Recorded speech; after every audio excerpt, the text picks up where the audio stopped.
राम राजा सरकार की जय हो।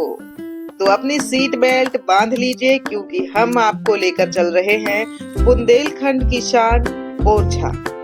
ये मेरी 75 डेज हार्ट चैलेंज की यात्रा का एक खास दिन है जहां मैंने ये तय किया कि अपनी सुबह की वॉक के लिए एक ऐतिहासिक नगरी से बेहतर जगह कोई नहीं हो सकती। तो मैंने फिर सोचा कि ये जगह आपको घुमा भी देती हूँ। ओरछा वास्तव में बहुत ही खूबसूरत जगह है।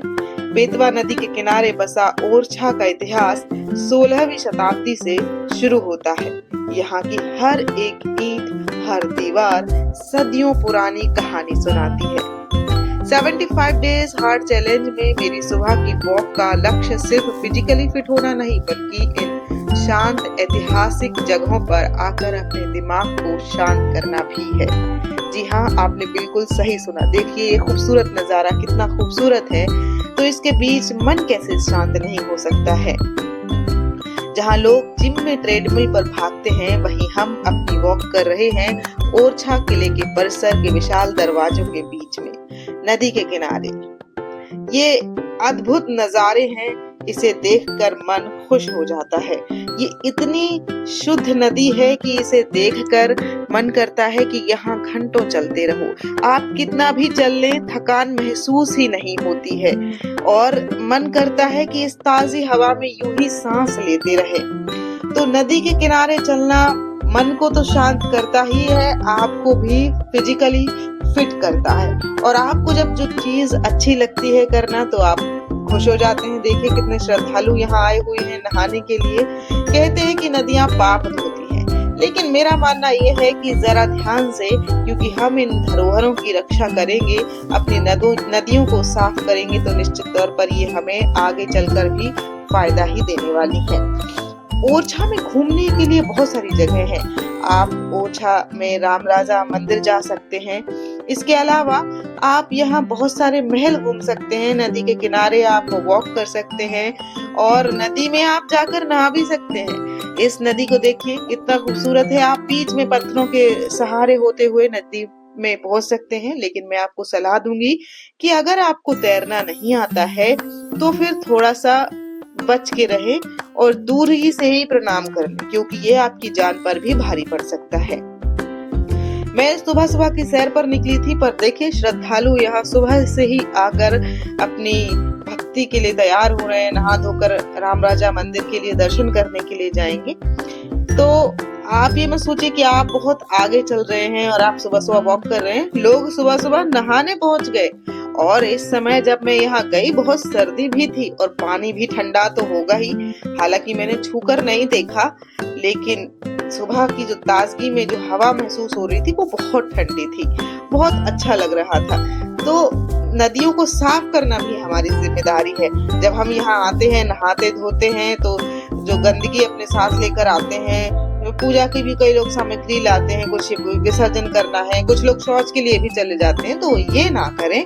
तो ये नदियां हम अपनी विरासत में छोड़कर जाएंगे अपने बच्चों के लिए, अगर हम इसको साफ सुथरा रखेंगे तो दोस्तों देखिए ये छतरियां कितनी खूबसूरत नजर आ रही हैं नदी के एक छोर से जब आप दूसरे छोर की ओर देखते हैं। और आपको बता दूं कि ये जो छतरियां हैं, आपने भूल भुलैया 3 मूवी देखी होगी, उसमें इसको महल बताया गया है। जो हीरो जब जाता है, यहाँ से आप देखते होंगे, तो उस मूवी की ज्यादातर शूटिंग यहाँ हुई है और उसी की नहीं कई सारी ऐसी मूवी हैं जिनकी शूटिंग यहाँ हुई है। और क्योंकि है भी बहुत खूबसूरत लोकेशन, तो अगर आप उस मतलब से भी यहाँ घूमने जा रहे हैं कि कौन सी फिल्म की शूटिंग यहाँ हुई है, तो आप जा सकते हैं। मतलब आप एक दिन के लिए एक बेहतर शांत सुंदर जगह जाना चाहते हैं, घूमना चाहते हैं, साथ में भक्ति का संगम भी चाहते हैं, तो आप ओरछा घूमने के लिए आ सकते हैं। ये पुराना पुल है जो राजाओं के वक्त का बना हुआ है और इसको रिनोवेट नहीं किया गया है। ये भी एक धरोहर है। तो आप जो सामने पीछे और बड़ा पुल देख रहे हैं, इसका नया निर्माण हुआ है और ये नदी का जो पानी है अभी तक स्वच्छ है, टचवुड। और मैं चाहती हूँ कि हमेशा ऐसा ही रहे और हमारा ओरछा ऐसे ही खूबसूरत दिखता रहे। बस थोड़ी सी हमें सावधानी रखने की जरूरत है, इसको नाला ना बनाएं, क्योंकि आजकल नदियों की हालत तो आप देख ही रहे होंगे बाकी जगहों पर, तो हमारे ओरछा को ओरछा ही रहने दें और इस नदी को खूबसूरत ही रहने दें, इसमें गंदगी ना डालें। बहुत सारे लोग यहाँ आसपास शौच करने के लिए चले जाते हैं, ये बहुत दुखद होता है जब हम इस चीज को देखते हैं। देखिए कितना खूबसूरत लग रहा है, मन कर रहा है ना यहाँ घूमने का। ओरछा में घूमने के लिए बहुत सारी जगह हैं, जैसे कि मैंने आपको बताया ही है, चतुर्भुज मंदिर है, यहाँ आप घूम सकते हैं और इसकी ऊंचाई देखकर आप दंग रह जाएंगे। ये सिर्फ एक मंदिर नहीं है बल्कि एक ऐतिहासिक रचना है जो हमें सिखाती है कि अगर इरादे मजबूत हों तो कोई भी काम असंभव नहीं है। बस आपका नजरिया कैसा है। ये देखिए, ये रहा चतुर्भुज मंदिर जिसकी मैं चर्चा कर रही थी। और अब मैं आपको ले चलती हूँ ओरछा में किले की ओर। बहुत खूबसूरत बना हुआ ये किला है और ये महल बुंदेला राजाओं का निवास था। इसकी ऊंची ऊंची दीवारें और गलियारे मेरी सुबह की वॉक को एक रॉयल वॉक का एहसास दे रहे हैं। ये गलियारे सिर्फ रास्ता नहीं है, ये हमारी 75 डेज हार्ट चैलेंज के सफर को और प्रेरणादायक बनाते हैं। यहाँ पर जहांगीर महल भी है। ये महल दोस्ती की एक अद्भुत मिसाल है। इसे राजा वीर सिंह देव ने सिर्फ एक रात के लिए मुगल सम्राट जहांगीर के स्वागत के लिए बनाया था। और देखिए इसकी नक्काशी, जब आप सुबह सुबह ऐसी भव्य नक्काशी के बीच चलते हैं तो सिर्फ वॉक नहीं, एक विजुअल ट्रीट बन जाती है। ये वास्तुकला हमें सिखाती है कि अपनी लाइफ के चैलेंज को कितने खूबसूरती से हम पार कर सकते हैं। देखिए क्या खूबसूरत नजारा है यहाँ का। साथ में यहाँ पर राम राजा मंदिर है जो आकर्षण का मुख्य केंद्र है, जहाँ भगवान राम को राजा के रूप में पूजा जाता है।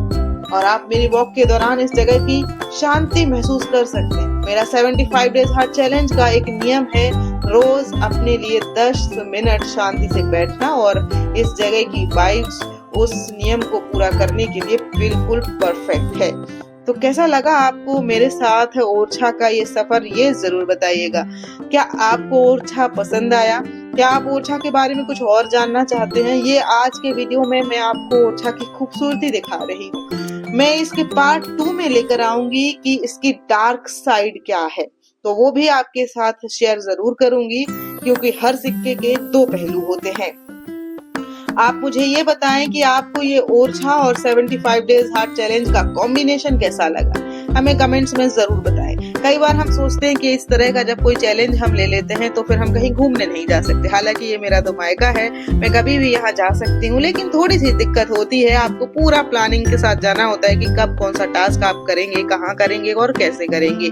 खाना आपको कैसे खाना है मेनली ये देखना होता है, क्योंकि आप सिर्फ घर का खाना खा सकते हैं, आप बाहर का खाना नहीं खा सकते हैं। तो सुबह सुबह मैं भूखी यहाँ से गई थी और सोचिए कि मैं भूखी घर वापस आई। घर पर आकर मैंने खाना खाया। देखिए यहाँ से महल कितना खूबसूरत लग रहा है। और अब मैं आपको थोड़ा सा मार्केट का व्यू भी दिखाऊंगी ओरछा का, कि किस तरह से यहाँ का मार्केट है। हालांकि सुबह सुबह बंद था, लेकिन जब ये खुला हुआ होता है तो बहुत खूबसूरत लगता है। ये देखिए, अब ये इतना परफेक्ट तो नहीं है क्योंकि बहुत बड़ी जगह नहीं है, लेकिन आप देखिए छोटी सी जगह में कितनी खूबसूरती से ये मार्केट है।